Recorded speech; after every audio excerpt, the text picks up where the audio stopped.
Kos penjanaan elektrik di Sabah kini mencecah hampir 2 kali ganda berbanding tarif semasa, memaksa kerajaan menyalurkan subsidi besar berjumlah ringgit Malaysia 849 juta.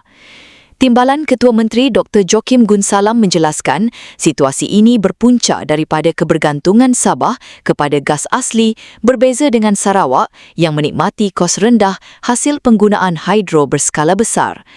Beliau ketika menggulung perbahasan peringkat Kementerian Kerja Raya dan Utiliti Sabah di Dewan Undangan Negeri di Kota Kinabalu menambah subsidi itu memastikan bil elektrik mampu dibayar rakyat.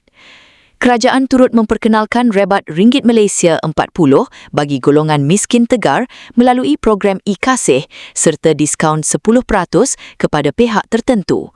Insentif ini turut meliputi perusahaan mikro, kecil dan sederhana (PMKS) dengan usaha menambah baik bekalan dilaksanakan termasuk melalui projek perintis di kawasan setinggan, kata beliau. Dengan harga diesel meningkat kepada ringgit Malaysia 5 seliter mulai April 2026, nilai penjimatan dijangka terus memberi manfaat kepada rakyat Sabah.